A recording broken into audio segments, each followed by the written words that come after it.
Okay, so here we are at Magic Textiles. Fred's here, but he doesn't want to be on the production. Lee, thanks very much for, again, giving me a little bit of your time. I want to ask you... Welcome, Jim. You're a good man. I've got some questions for you. Yeah. It's the end of January. We're 9th in the table. We're 3 points off the playoff places. What's your assessment of the season so far? I think we're in a better position, better shape than what we were 2 months ago. You know, you look at the side, it's more consistent. The 11's pretty much picking itself.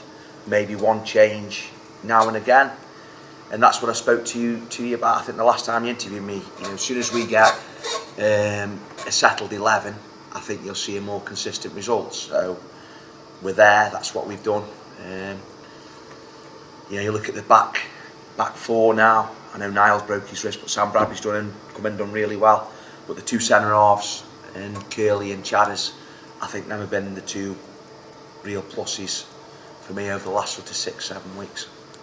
Do you think, I mean, this is might be an unfair question, this, but sticking your neck out, do you think we're good enough to make the playoffs? What's your thoughts? Because it's a big ask. It's almost been a transitional season with players coming in, and do you think we're good enough to make it? Oh, I think, Jim, along with probably 8 other sides, I think we are capable of getting in. But, you know, it's everyone who's in and around, other than Shaw Lane, Colville, Stafford obviously, and even Lincoln now. Lincoln have lost 1 and 8. You know, that's why they're 4th, because they're consistent. I think the other sides, Chasetown, Baseford, Kidsgrove, Spalding, Leek, Romulus, you know, them others, all very similar, where you win 1 or win 2 and then you might lose 1, you know, so that consistency, that's the key word in any season. You know, if you can be consistent, you'll get in and around where you want to be at the top 5 in the league. So can we make it? Definitely. Will we make it? Time will tell. Okay, well, thank you. I look at the recent run of games, and for me, I've done my homework prior to coming down here. It appears we have had a tough run. We've had Stafford Rangers twice recently, Lincoln, Shaw Lane last weekend. These are all clubs that are in the top 4. Have you not done your homework, James? Top 4 they are. Top 4, yeah. Top 4. I've done my homework, of course. You know, these, I think that, I'll admit I've only been to one of those games, but speaking to supporters that have been, the lads have performed well. Would that be fair? I think they've been brilliant. You know, before the Sheffield game, it's the first thing I said to them all. You know, don't be disappointed with the results against Stafford twice, Shaw Lane and Lincoln, because not every team we'll come up against will have their quality. So that's why it was important we took 3 points on Saturday against Sheffield, and why it's important we try and get 3 points against Carlton tomorrow. So I think the run of games, you know, to play Stafford twice in 2 weeks, Lincoln away, which was always a difficult fixture. Remember, Lincoln had just won the club of the month. You know, I think they'd won 4 or 5 on the spin, beating Spalding. You know, was, you know, a really good result up there. And then to go to Stafford, really unfortunately in my eyes, to not to get a point. I thought we were better side second half. And then, you know, people have criticised us against Shaw Lane, and I think that's really unfair, because what probably people don't realise, that if you look at Shaw Lane's squad, it's probably the best squad in the league. You know, and I said to Mike Cope on the Sunday, I think you had to give Shaw Lane a lot of credit, because as soon as they went down to 10 men, they got a goal to protect. You know, they did it admirably, and, you know, we weren't quite good enough on the day to peg them back. But, you know, I still think we hit the post. Shelley had one cleared off the line, you know, and we penned them in. But, you know, they defended really, really well. And listen, Shaw Lane will finish top 3. There's no doubt in my mind. You know, so when I hear criticism about that result, it's a little bit disappointing. But, you know, we bounced back again at Sheffield, got 3 points. You know, and put us back in and around, you know, them playoff places. I suppose you touched upon Shaw Lane, and that was one of the questions I was going to come to. And you also mentioned a little bit of criticism. I mean, I read the, I don't know if you read it, but I read the forum that's on the website. Do you read the forum? I don't, Jim, if I'm honest with you. Is there a reason why you don't read it, or? No, not really, no. I think there's probably only about 10 people who go on there, and you know, I know John Eales tells me, you tell me obviously what people say on there, and I just think they're all entitled to the opinion. But I don't think they know, they know all the facts about, why we do things, and I'd rather someone come up to me in the bar or in the ground before the game and talk to me there than sort of criticise on a forum, because I just think I'm approachable. I'm not going to say I'm always unapproachable. No, I'm not. No, I've never found you to be. Definitely aren't. No, I've got Freddie. Fred's always coming over to criticise me, and I just have to take it on the chin. I suppose that, I might as well give the flip side to that. There's also a lot of complimentary comments on the forum and a lot of positive. I think it's just a place where some of the Leek Town fans go on there and discuss recent games. And the only reason I mention it, because I've read it following the Shore Lane game, and there was some suggestions that maybe the Leek side lacked a bit of urgency, given the fact they were against 10 men. Now, you've kind of answered that. You didn't see it that way. Absolute tosh. We penned Shore Lane into their last third for 45 minutes. Other than the last 3 or 4 minutes when they broke out because we pushed forward and they crossed, and they could have scored a second goal, to be fair. We penned Shore Lane in, but Shore Lane they were very deep and kept the 2 banks of 4 really, really narrow, so there was no space in between the lines to anyone to create something, and they just did really, really well. So when someone's saying, when you're saying to me that people are saying, we weren't urgent, we didn't do enough, I disagree with that. Okay. And let me tell you, the lads after coming off 3 really difficult results, were gutted, absolutely gutted. Okay, well, thanks. And you mentioned Sheffield on Tuesday night, a great result. Yeah. I suppose just the response you wanted after an unfortunate 1-0 defeat last Saturday, a good 2-0 victory. Yeah, you say it's an unfortunate 1-0 defeat. We're not going to win every game, Jim, and repeating myself, against Shore Lane are a bloody good side. Yeah.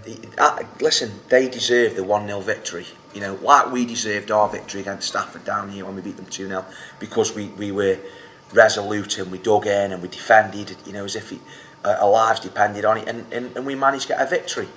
So you're not going to win every single game, and what the key thing is how you react after that. And we went to Sheffield on Tuesday, which is always difficult because it's Tuesday night. You've got to get yourselves there, and we were there, got ourselves there in good time, prepared well. We got some information on Sheffield, what to expect, and I've got to say, for the first 25 minutes, as good as we've played, we could have been 4 up for me inside the first 25 minutes. The only disappointing thing was at half time was that we were only 1-0 up, and I said to the lads at half time, that always leaves you open for them having a little spell and nicking one back, and then possibly putting you under the cosh and losing the game. And they did have a spell, Sheffield, to be fair. After the floodlights came back on, we were a bit sloppy, and we didn't do what we'd been doing for the previous part of the game, and they came into it, but then we broke away and scored and got the all-important second goal. So it's 3 points, Jim. Clean sheet, 3 points. And then obviously Carlton tomorrow. What do you know about them? I note they're 4th from bottom, so they're struggling. They just beat Market Drayton away 2-1 when they were 1-0 down in the 80th minute. So that tells me they've got some spirit about them. They certainly don't give up. They're a young side with a little bit of experience. They've beaten Baseford 2-1 again when they were 1-0 down. They keep going. So it'll be a really tough game where if we don't apply ourselves how we need to, we'll get turned over, like you will with any side in this league. So it's all about that we don't take anything for granted, whether it's the bottom club or whether it's Stafford Rangers, Colville, whoever. We've got to make sure we do our jobs right, and if we do, I'm sure we'll go on and get the win we need. See, this is something I was going to ask you. You sound like you've got a pretty decent knowledge of opponents when I ask you about them. How often do you have teams watched, or do you personally go and watch them? Yeah, Cullo goes watch more games than me. He'll go and watch, on a Tuesday if we train, if there's any games on, especially if it's a fixture coming up, he'll go and watch a game, or even I'll go with them, and Ant'll take training. But we'll have some information. I spoke to Market Drayton's manager last night, who gave me some good information on Carlton, so we know what to expect. So even though they are fourth, bottom of the league, nothing will be taken for granted. Okay, any injury issues ahead of tomorrow? Yeah, Chris Baker's really doubtful. He had a whack on the ribs at Stafford. He's carried on playing and got a same knock on it again at Sheffield. So Chris won't be. I don't think he'll be available tomorrow. Niall Green's had his cast removed, trained last night, but it's sore still. So we'll involve Niall and just see how he does in the warm up and see how he feels about that. So we're down to bare bones. Carl Diskin comes back in from Tuesday. He went the Stoke game. So we back up numbers wise, other than one in, and then Chris Baker's out injured. But I'm hopeful, Jim. We've signed Omar Orton today on loan from Port Vale. Whether that goes through for him to be available tomorrow, we'll have to wait and see. Well, you've raised a couple of things there that give me an opportunity to ask. Omar Orton, what position is he? He's a wide. He's left-footed. Play wide left. He can play wide right. He can even play as a striker. He's really quick. We've come up against him 2 or 3 times. He's really impressed us. He's the standout player for the Vale side when we played him in the Senior Cup. He's been on loan at Newcastle Town. I think with Chris Baker likely be out for a few weeks, it was a natural thing to do for look for someone who's got that pace and who can play in that position. So we moved on to it straight away. And Mickey's been really good in helping us out. I just hope it goes through in time for tomorrow's game. Tomorrow. And the other thing I think was quite interesting, Kyle went to Anfield to watch Stoke. Yes, he did. With his girlfriend. Is that how's that? Is that accepted? Is that part of the court? I don't know at this level. I don't know how that is received or how that's. It happens, People. I think we do well at Leek, And when I look at other sides with unavailability, we don't have a massive problem with that, And Kyle obviously, when they got to the semi-final, I don't think the Sheffield fixture was rearranged. No. Because Kyle does struggle. I couldn't say thick, but he was working in Leeds, and he was very worried that he wouldn't be able to make the Sheffield game. Little does he realise that Sheffield and Leeds are in the same county, so he was pretty close. But that's Kyle we're on about. Thank you very much. I must admit that he's gone up in my estimation a little bit going to Anfield to follow the Potters, but he's a Liverpool fan, Jim. Is he? Yeah. Right. Okay. Moving on, I'm rattling through these now. We're nearly at the end. I was going to mention your starting 11. It seemed certainly the last 2 games you've had the same starting 11. And what I often observe about managers is they seem to have their own starting 11 in the mind and what they want to play.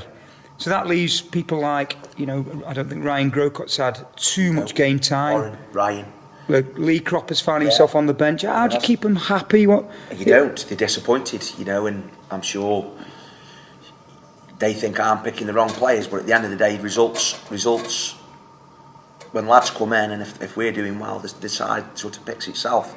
We made a change at half time against Shore Lane when they went down to 10 men, got cropped up there with Gricey. It didn't work, to be fair.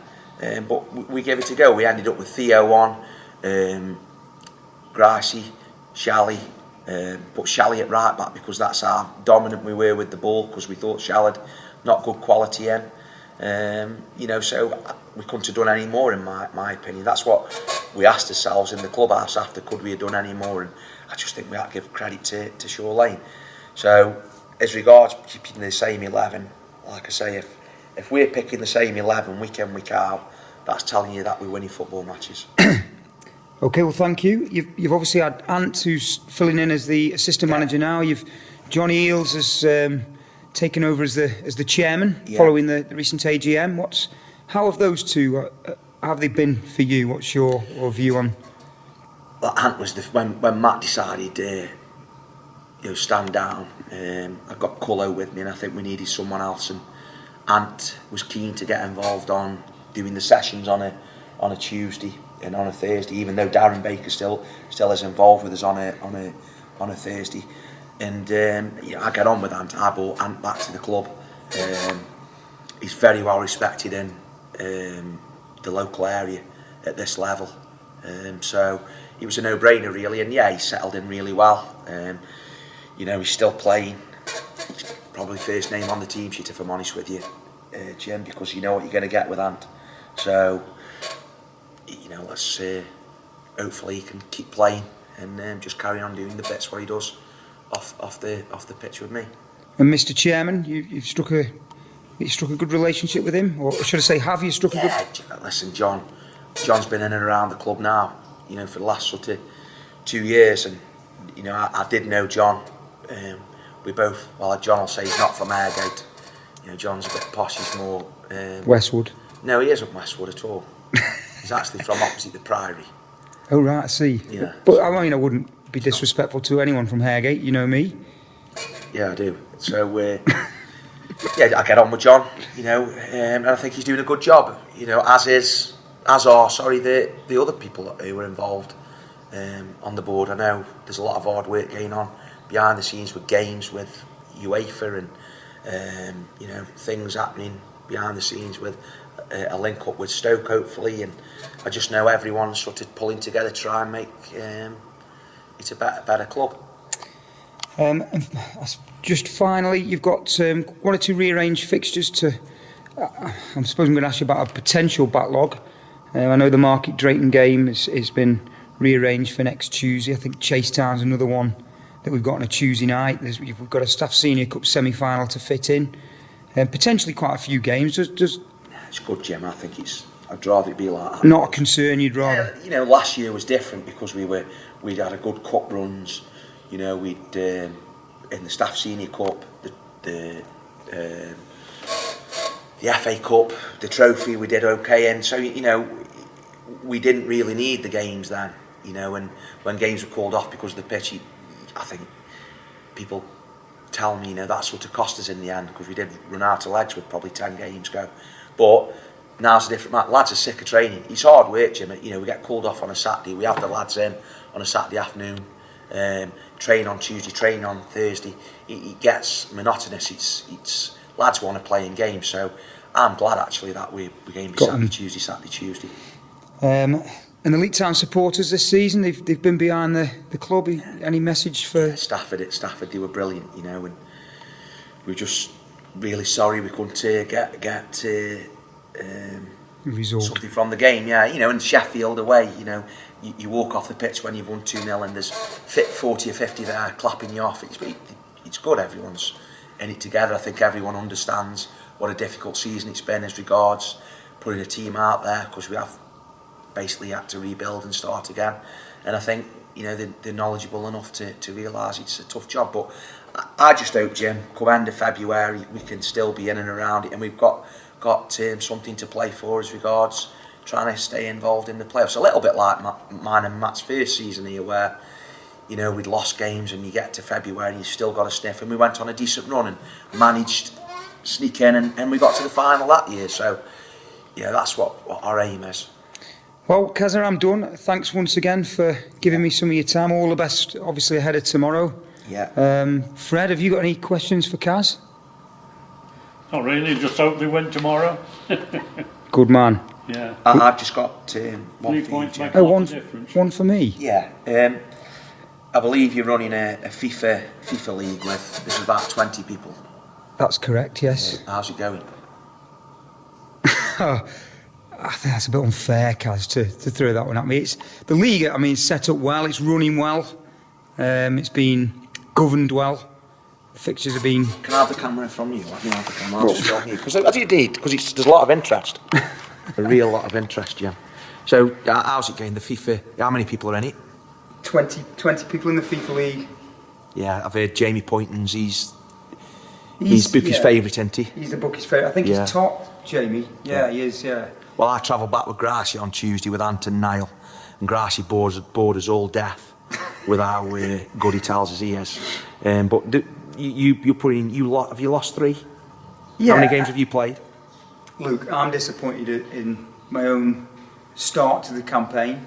How many games have you played? 3. And? I've lost 3 games. I didn't expect this. But there was so I've been told, there was you're putting something down, you're blaming one of your results to a bit of a strange thing. Central heating? The central heating? Yeah. I mean, it sounds like an excuse, it sounds feeble, and you put me on the spot. My fingers were cold in the game. Right. I don't know if you ever played FIFA, but it's I quite... definitely haven't, Jim. No, it's quite important that your circulation and you're ready to go. It was a midday fixture, the house was cold. Should have put the central heating on an hour before I took part in the fixture, and unfortunately, I think that's the reason why I didn't perform to the levels I'm capable of. The only thing I'll say, James, is that, there's Gricey, there's Jamie Poynton, and yourself. I've managed Jamie Poynton and I've managed Gricey. Neither of them are the sharpest tools, let me tell you that now. So you are now not a sharp tool, James. Thank you very much. Thank you very much, yeah, it's really good of you, thanks. Thank you very much, gentlemen. Once again, thank you.